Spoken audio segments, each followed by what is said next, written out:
Now you gotta understand, bro, when you in tough situations or you in crazy situations where it seems like it's like almost impossible to get out, you gotta understand sometimes God put his strongest warriors in something called spiritual calculus. So what spiritual calculus is, I'm gonna give you a real life example. We're gonna talk about King David tonight. So with King David, his son Absalom had betrayed him. He ended up forming his own renegade, and how he formed his own renegade, he was born from the seed of a bad harvest. So what I mean by that is, like, you can still be living for God and doing the right thing, but if you have things in your past, skeletons in your closet, that you don't get fixed or you don't take care of, bro, it still grows no matter what it is. Like, you could hide the seed way over there, it's still gonna grow, bro. And how he grew was through the harvest of what started with Bathsheba. But I'm not gonna get to that part right then. We're gonna get back to that part. So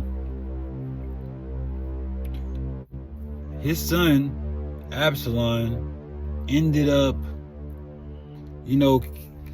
being at the city gates, and anytime anybody had a problem with the king or any type of problems, he had long hair, he was beautiful, he charismatic, but all that charismatic energy came from the ambition that he had of stealing his father's throne. Now, this was a plan that he's been thinking about for a long time. And the reason he wanted to do all of these things because he didn't like how his father handled the situation with his brother. See, his brother did the R word to his sister, and his dead King David, he didn't really want to,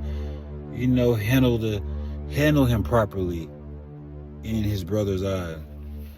So his brother went and finished the job, finished the job and took care of that for him, And after that, their relationship was never the same.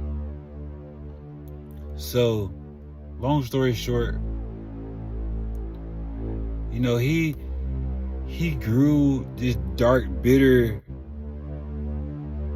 internal revenge type of energy, and he ended up getting a lot of the people to feel the same way. But most importantly, he got this guy named Ahithophel, and he's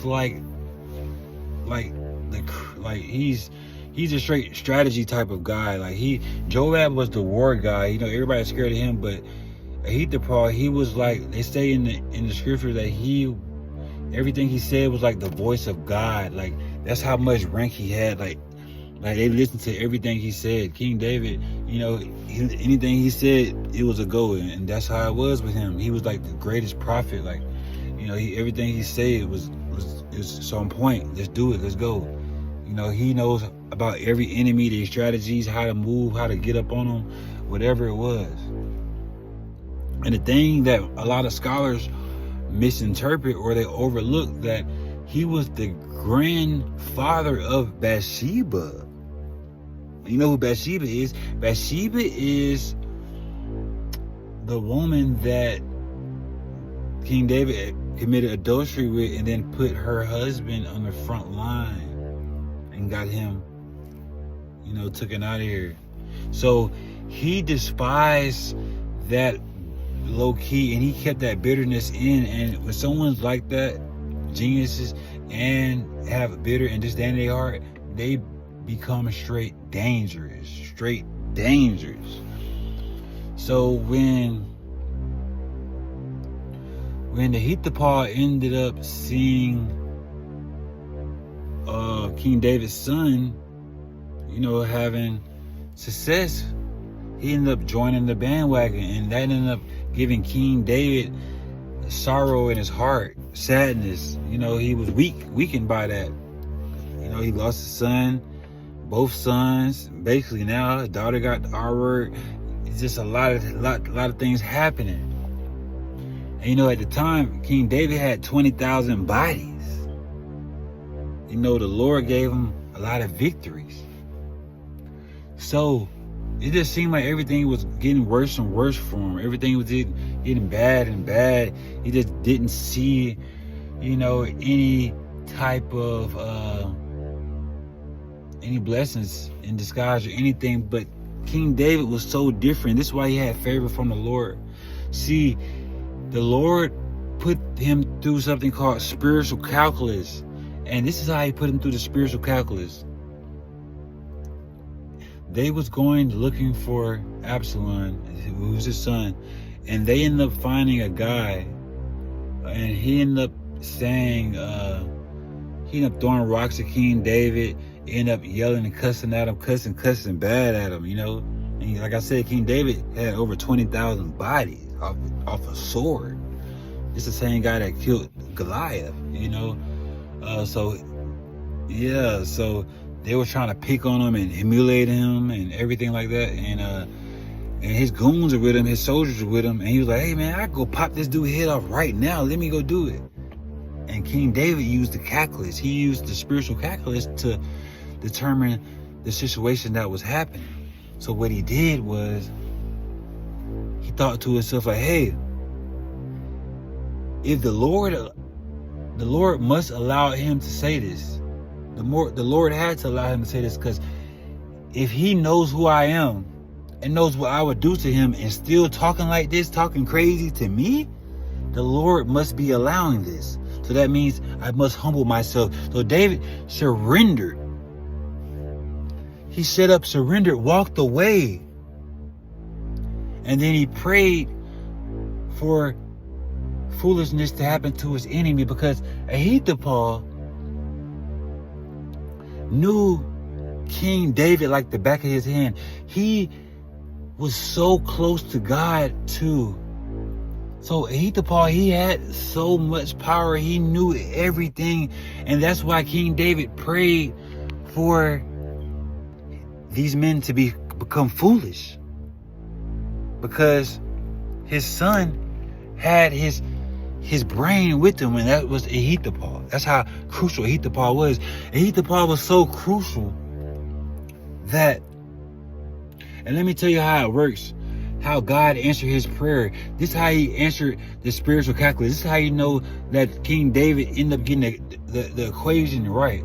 Because after he said that prayer, like I told you, everybody knows what everything Ahithophel says is correct. So after he made that prayer, his son Absalom went and counseled with another prophet. Everybody knows everything Ahithophel says is A1. And he told him, he was like, hey, King David, he tired, he weak, he hungry, he confused.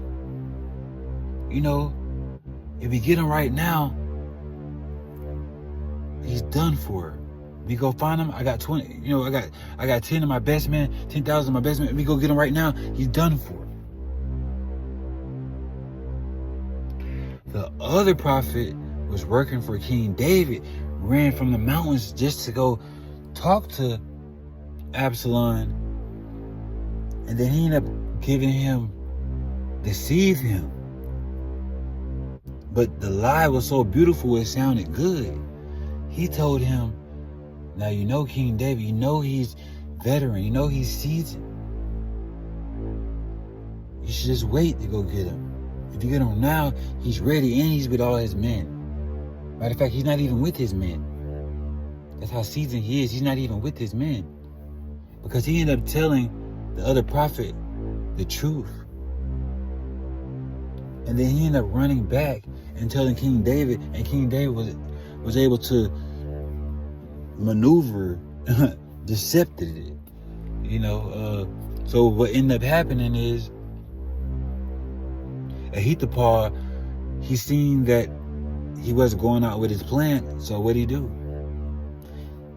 He got his house in order and committed the unthinkable to himself.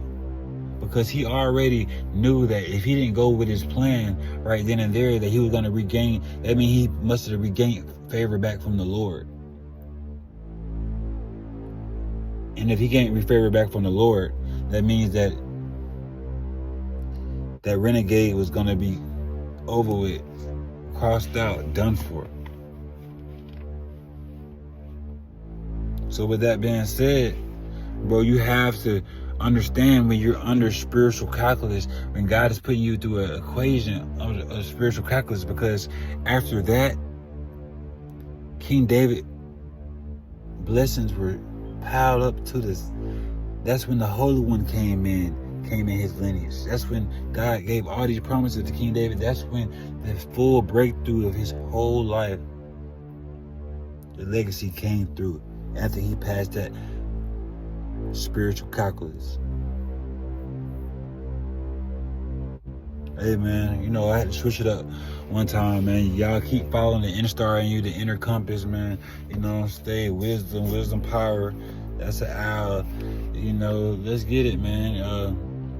You know, I hope you guys appreciate and respect what we on, what I'm on. And I had to switch it up one time. I'm still gonna get to your personal things, but I just wanted to let you guys know this story, man.